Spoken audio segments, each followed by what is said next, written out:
왜 아플까? 인슐린 갑상선 호르몬에 대해서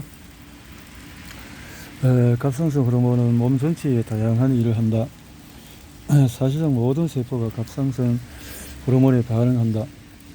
갑상샘 호르몬은 심혈관 기능을 변화시키고 신경계를 조절하며 건강한 생식이 필수적이다. 하지만 우리 대부분은 오로지 대사 기능의 맥락에서만 갑상샘을 생각한다. 최종 증거의 원인으로 말이다. 갑상선 호르몬이 세포가 작용하는 속도를 바꿈으로써 대사 속도를 높이거나 낮추는 일종의 대사적인 척후 밸브의 역할을 할 수 있는 것은 사실이지만 이것이 현대의 비만 유행에 의미 있는 영향을 준다고 보기는 어렵다. 비만 환자의 갑상샘 수치가 정상적일 때도 많기 때문이다. 갑상샘이 인슐린 민감성에 미치는 영향은 잘 알려져 있지 않다. 갑상선 호르몬이 지나치게 적은 갑상선 기능 저하증은 인슐린 민감성의 저하와 연관된다. 일반적으로 갑상선 호르몬의 생성이 줄어들면 세포의 인슐린 수용체 역시 감소하는데 이것은 인슐린의 영향도 줄어든다는 의미이다. 결과적으로 췌장은 혈당을 통제하기 위해서 더 많은 인슐린을 만들어낸다. 물론 수용체가 적기 때문에 인슐린의 양이 늘어나는 것으로 문제가 해결되지 않는다. 문제는 인슐린이 활동하는 공간이 적은 데 있기 때문이다.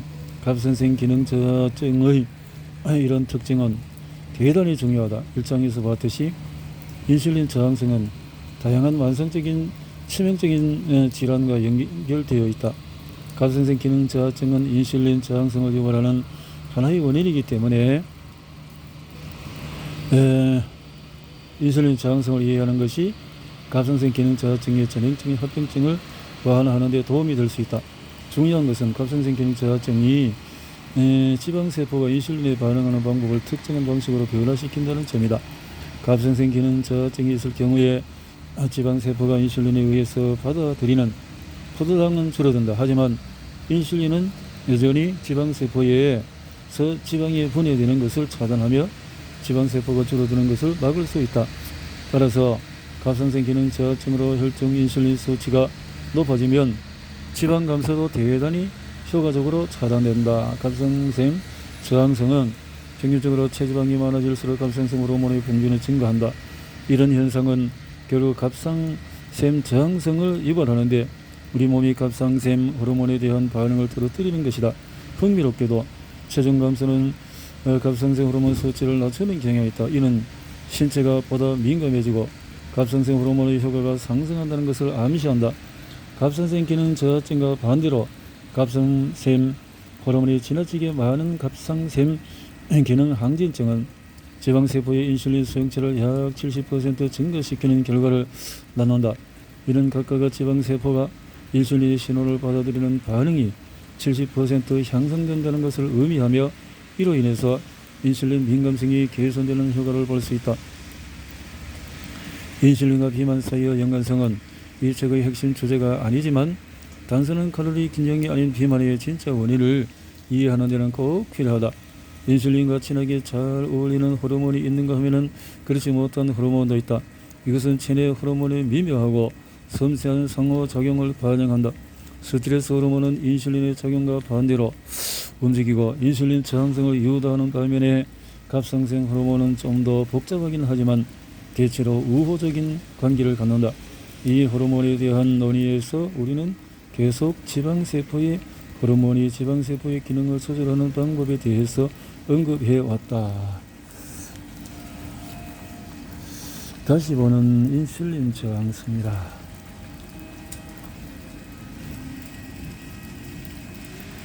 다시 보는 비만과 인슐린 저항성.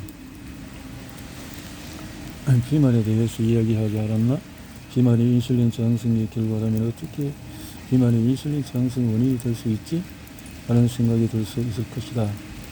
인슐린 저항성과 비만은 강한 연관성이 있으며 매우 복잡한 문제다. 하지만 무엇이 문제인가는 아직도 논란의 대상이며 두 관점을 각각 뒷받침하는 근거들이 있다. 위치가 중요하다. 부동산과 마찬가지로 지방세포도 어디에 위치하는가가 중요하다. 과다한 지방세포를 잘못된 장소에 저장할 때 문제가 커지는데, 지방세포를 저장하는 장소는 주로 성별에 의해서, 부분적으로 유전에 의해서, 또 부분적으로 시기에 의해서도 결정이 된다. 보통은 지방 침착이라고 부르는 지방 저장의 지배적인 두 가지 패턴을 고려한다. 항상 예외는 있지만 말이다. 그리고 두 가지를 해서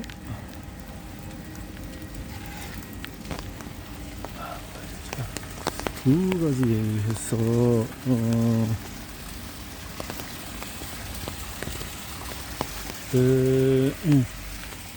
지배층 차이다. 안타까운데 여성형 지방 패턴은 피부 아래에 저장된 지방, 특히 피하 지방의 결과이다. 패턴의 특징은 지방이 엉덩이와 허벅지에 축적 된다는 것이다.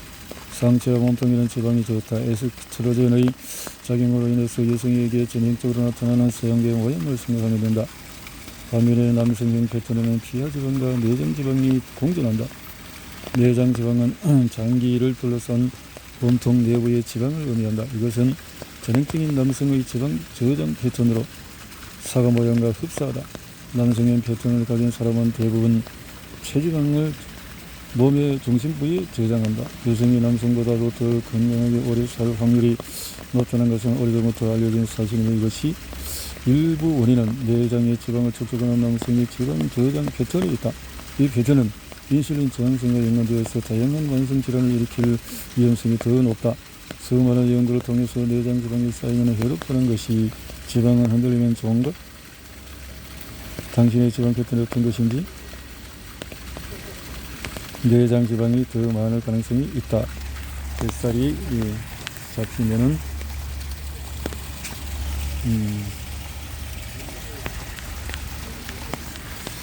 이제 내장의 지방이 저장될 때 그 지방이 우리 몸에 어떤 영향을 미치는지에 더 주목할 필요성이 있다. 남성들은 지방을 내부 내장 부위에 저장할 가능성이 훨씬 높으며, 이런 남성이 여성보다도 과다한 체지방으로 인해 건강성 문제를 더 많이 겪는 이유가 된다. 일련의 지실험이 이를 확인했다. 비만한 지위의 내장 지방을 마른 지에게 이식하자. 이식받은 마른 지에게도 바로 인슐린 저항성이 생겼다. 반면에 마른 지에 비만한 지위에 피하 지방을 이식했을 때 인슐린 민감성이 유지되었다. 흥미롭게도 마른 사람에게도 같은 규칙이 적용된다. 겉으로는 날씬하게 보이는 사람에도 내장 지방이 많아서 인슐린 저항성이 있을 수 있다.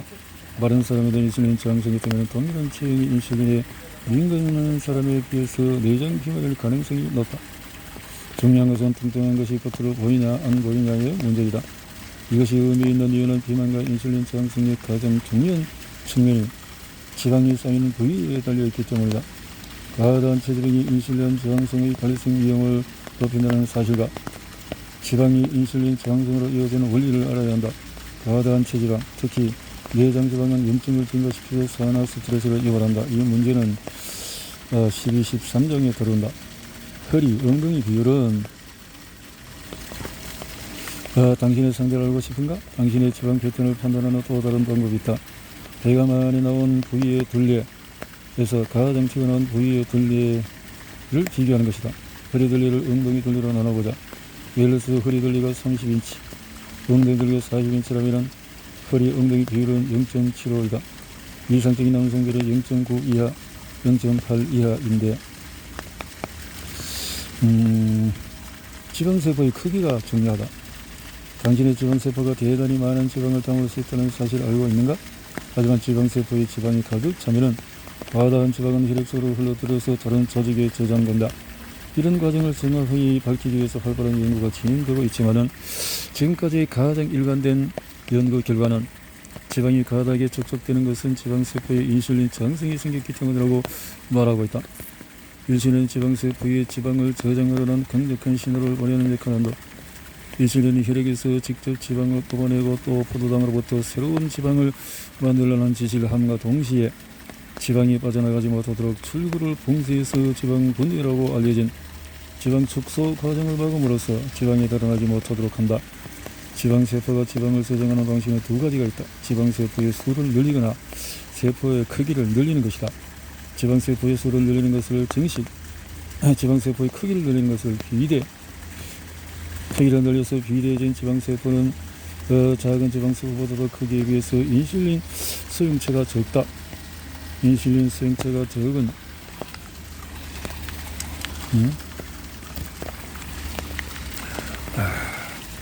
결과적으로 인슐린 지방 분해의 차단에도 불구하고 어느 정도의 지방 분해를 경험하게 된다. 일련의 사건들이 이 지방세포의 크기와 질량을 제한하는 개인의 지방 역치의 증거다. 지방세포가 비대해져서 최대 부피에 이르면 지방세포는 성장을 제한하는 조처를 한다. 가장 좋은 방법이 인슐린 성장 신호에 저항하는 것이다. 그렇지만 정식을 통해 지방세포의 수가 늘어나면 성장을 제한하는 조치가 발생하지 않기 때문에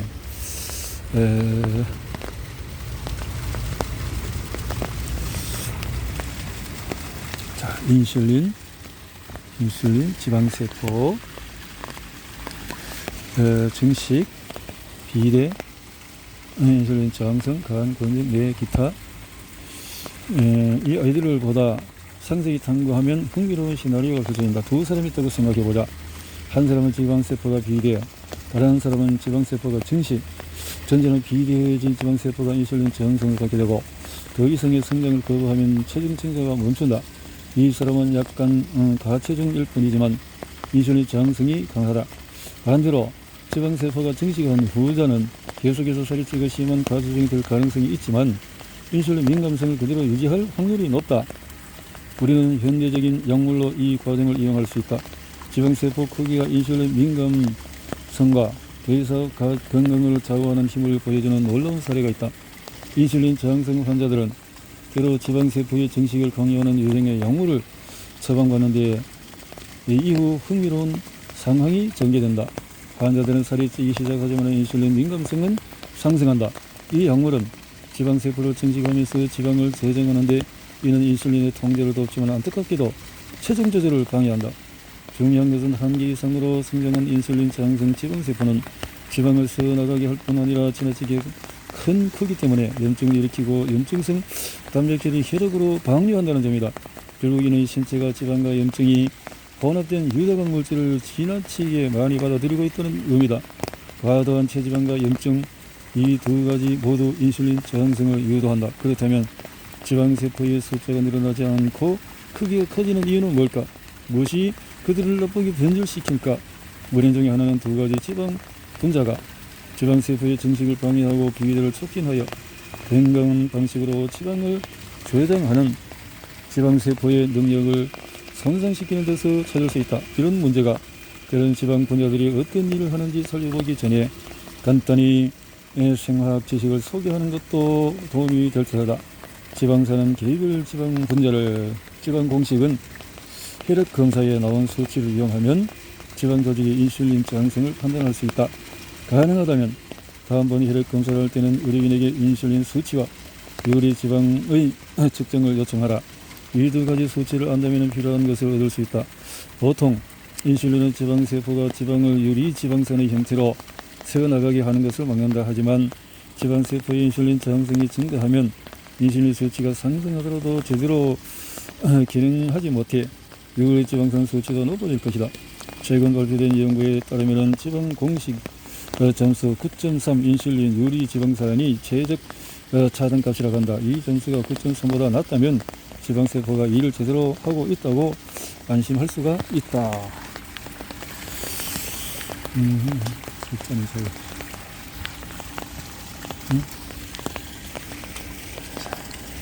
이렇게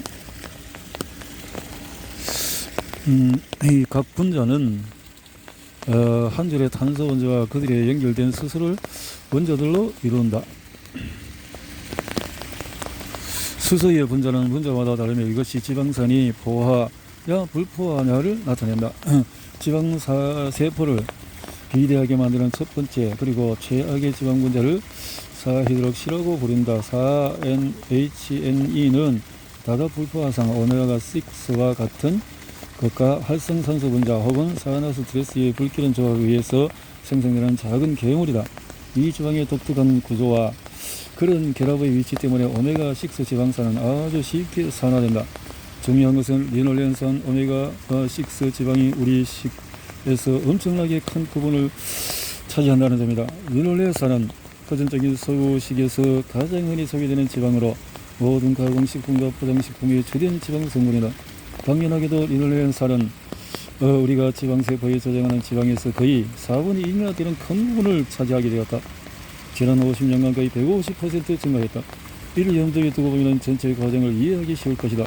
활성산소 분자가 저장되어 있는 리놀렌산에 부딪히면 4-HNE를 생성하는데 이것이 축적되면 지방세포의 정식 능력을 손상시켜 강제적으로 지방세포의 숫자보다 크기를 늘리게 한다. 지방세포의 정식을 방해해서 비위들을 강요하는 지방의 두 번째 등장인물은 세라미드 1인산이다. 4-HNE 산화스트레스의 결과인 반면에 C1P는 염증의 결과로 추정된다. 세포는 일련의 단계를 거치면서 다른 무해한 지방들로부터 C1P를 생성할 수 있다. 단 초기 단계는 염증 신호에 의해서 시작된다.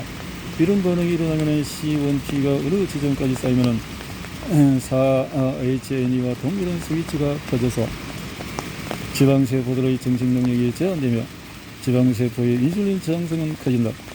이야기는 여기서 끝나지 않는다. 앞서 언급했듯이 메커니즘이 어찌되었던 대사적인 측면에서는 많은 수의 지방세포가 적은 수의 큰 지방세포보다 낫다. 인슐린 민감성 및 혈류 저하를 비롯한 나쁜 혈류순환 때문에 적은 수의 큰 지방세포는 지방뿐 아니라 염증을 촉진하는 사이토카인이라는 단백질까지 새어나가게 만든다. 이에 대해서는 다음 장에서 설명할 것이다. 지방세포가 계속해서 이런 유해한 성분들을 혈액으로 뿜어내면 지방세포에 의해서 크게 영향을 받는 간과 근육을 비롯한 조직들이 희생을 당한다. 즉 지방 중심의 시각으로 볼 때 싸움은 지방세포 안에서 시작되지만 곧 간과 근육으로 또 그 이상의 문제로까지 이어진다. 그러는 거죠. 이소성 비만이라 지방은 지방세포에 저장되어야 한다. 우리 몸은 이런 방식으로 만들어진다. 지방세포 이외에도 지방을 저장할 수 있지만 그 양은 최소로 제한되는 것이 이상적이다. 지방세포가 아닌 곳에 지나치게 많은 지방이 저장되는 것을 이소성 비만이라고 하는데 이소성 비만은 인슐린 저항성을 비롯한 여러가지 문제가 이야기된다. 간, 췌장, 근육과 같은 몇몇 조직은 이 과정에 깊은 연관이 있는 것처럼 보인다. 각각의 조직에는 건강하지 못한 지방세포에서 볼 수 있는 비슷한 현상이 나타나는데 잘못된 형태의 지방을 저장하는 형태가 그것이다. 트리글리세리드 중성 지방은 무해하게 보인다. 지방세포 밖에서도 말이다. 진짜 문제는 지방이 세라마이드로 전환될 때 시작된다. 이 심술된 지방은 간에 있던 췌장이나 근육에 있던 세포의 인슐린 기능을 손상시킨다.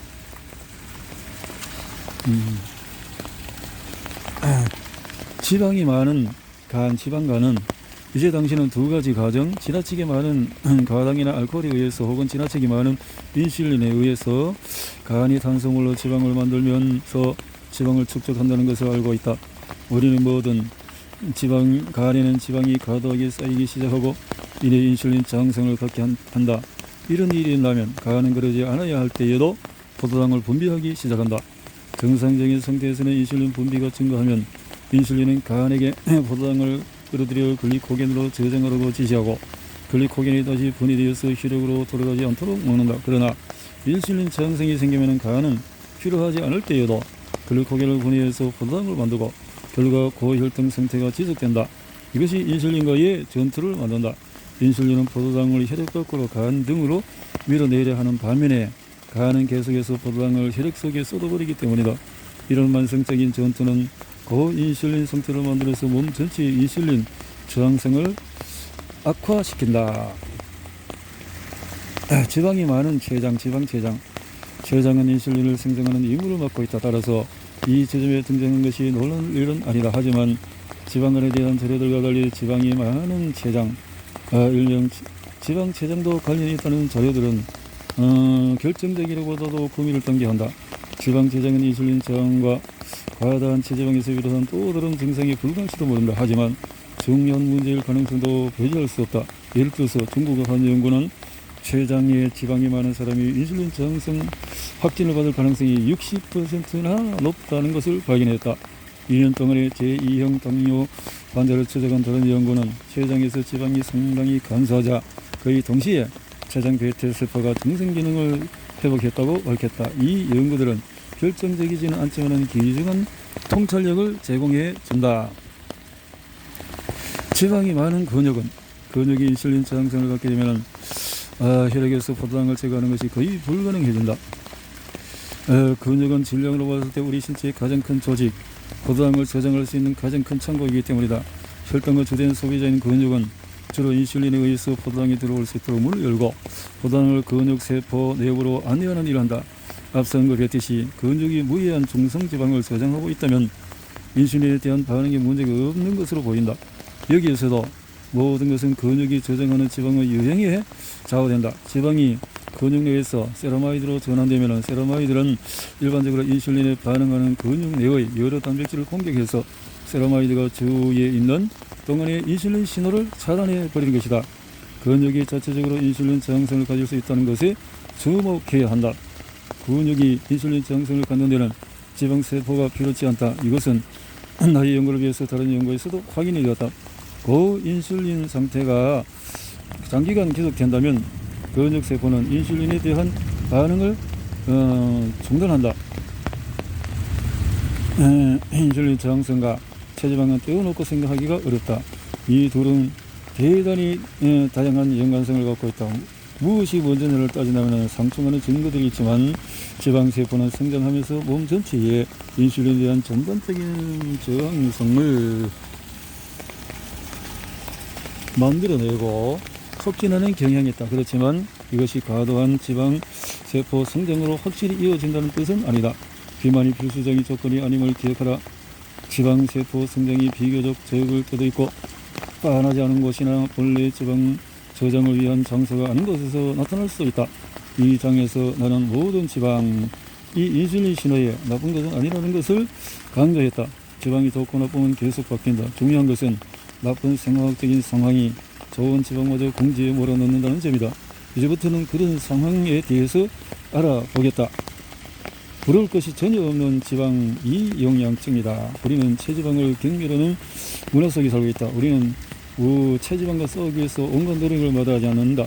대부분의 사람들은 유전적인 다른 변이로 인해 지방 조직을 만들지 못하는 사람을 부러워하는데 지방 조직을 만들지 못하는 이런 증상을 지방 이영양증이라고 부른다. 유념할 것은 지방 조직이 부족하다고 해서 지방 저장이 불가능하다는 의미는 아니다. 지방 이영양증이 있는 사람은 당신의 예상대로 날씬하게 보일 것이다. 겉으로 보기에 피하 지방 조직이 거의 없다. 그러나 그 몸도 죽기 살기로 지방을 저장한다. 근육과 간 등 다른 조직의 지방을 저장하는 것이다. 지방이 이런 조직에 쌓이면 조직은 인슐린 저항성을 갖게 되고 몸 전체에 심각한 인슐린 저항성을 만들어낸다.